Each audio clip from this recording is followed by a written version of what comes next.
Meus irmãos e minhas irmãs, paz e bem. Depois de uma breve passagem pelo segundo livro das Crônicas, nós voltamos a ler o livro dos Reis, agora o segundo livro dos Reis.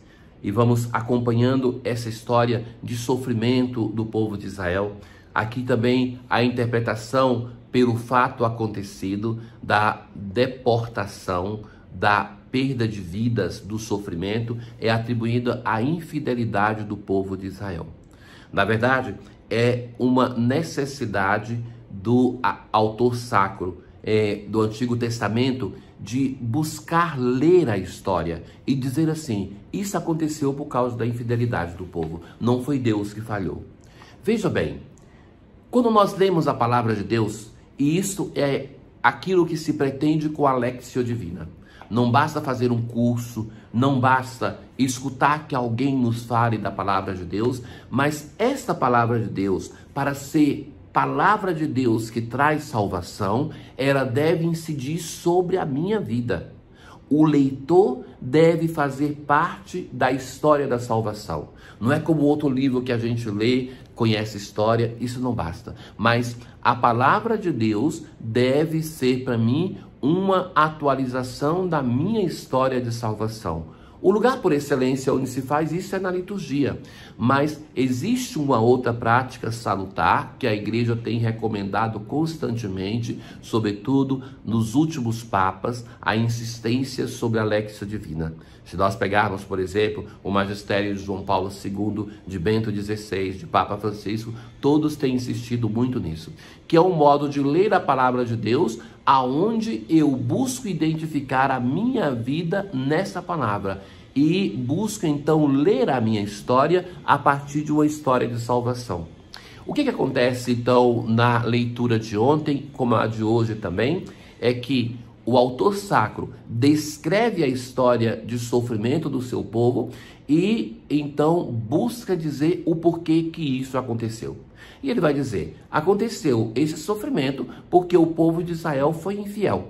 Então Deus está punindo o seu povo. Como eu já dizia ontem, aqui falta uma dimensão que é aquela cristã, de que Deus não está empenhado em castigar o seu povo.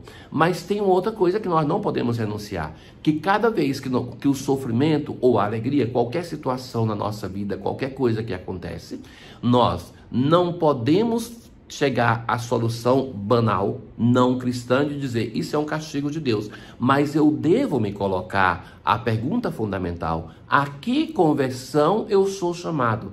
Como sou chamado a agir? Em língua inglesa, eles têm uma abreviação que é muitas vezes usado em chaveiro, nas casas, em quadro, que faz a pergunta: o que Jesus faria? What would Jesus do? O que Jesus faria? Então, em cada situação da nossa vida, essa é a pergunta fundamental, porque isso ajuda a ler e reler constantemente, revisitar a nossa história e não somente viver a cada dia como quem é empurrado pela história, quem não tem a história da própria vida na mão. Isso é a arte do discernimento. Isso nós, se o fazemos, nós crescemos no caminho de espiritualidade. E é hora que você faça isso por você, sem pretender sempre que alguém decida a sua vida, que alguém se confronte com Deus para te dar a resposta, mas Deus te dá a graça e que você, em um caminho de fé, em fazendo isso, se torna uma pessoa amadurecida. Então, o autor sacro hoje nos conta o que aconteceu quando Salmanasar era rei da Assíria. Então, eles chegam na Samaria, sitiam a Samaria por 3 anos e deportam os habitantes de Israel. Ficou Israel porque os filhos de Israel pecaram contra o Senhor. Então ele vai dizer que esse sofrimento acontece por causa do pecado. Então é aquela história de Samaria já anunciada antes e que, de fato, Samaria nunca mais vai se reerguer. Então adoraram outros deuses, assimilaram costumes e leis introduzidas pelos povos pagãos. E por meio dos profetas, Deus tinha falado para Israel: voltai dos vossos maus caminhos e observai meus mandamentos e preceitos, conforme todas as leis que prescrevi a vossos pais e que vos comuniquei por intermédio dos meus servos, os profetas. Eles, porém, não prestaram ouvidos, desprezaram as suas leis e a aliança, e continuaram no pecado. Então o Senhor indignou-se profundamente contra os filhos de Israel, rejeitou-os para longe de sua face, restando apenas a tribo de Judá. Essa aqui é a esperança com a qual se conclui o texto de hoje. A tribo de Judá permanece. A tribo de Judá é a tribo da qual pertence Davi. É a tribo da qual vai nascer o Messias, o Salvador. Então permanece a esperança porque Deus é fiel à sua aliança. O salmista, o Salmo 59, vai dizer assim: rejeitastes, ó Deus, vosso povo. Vós estáveis irados, voltai-vos. É uma súplica ao Senhor que volte a dar atenção ao seu povo no meio do sofrimento, porque o sofrimento do povo de Israel é considerado como um abandono por parte de Deus. Duramente provastes o povo e um vinho atordoante dos destes. Se vós, Deus, rejeitais vosso povo e não mais conduzis nossas tropas, dai-nos, Deus, vosso auxílio na angústia. Nada vale o socorro dos homens, mas com Deus nós faremos proezas e ele vai esmagar o opressor. Então, sobretudo a última parte tem esse aceno de esperança. O Senhor vai se voltar para o seu povo. O Senhor vai voltar, vai reforçar o seu povo. E com Deus nós faremos grandes coisas. A aclamação ao evangelho de hoje, a palavra do Senhor é viva e eficaz. Ela julga os pensamentos e as intenções do coração. Depois de ter exortado sobre a necessidade de uma relação sã, sadia com os bens materiais, hoje nós temos a conclusão do Sermão da Montanha, onde o Senhor vai dar conselhos, sobretudo, da nossa relação com os outros.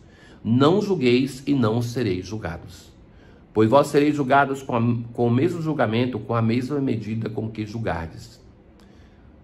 Porque observas o cisco do olho do teu irmão e não prestas atenção à trave que está no teu próprio olho?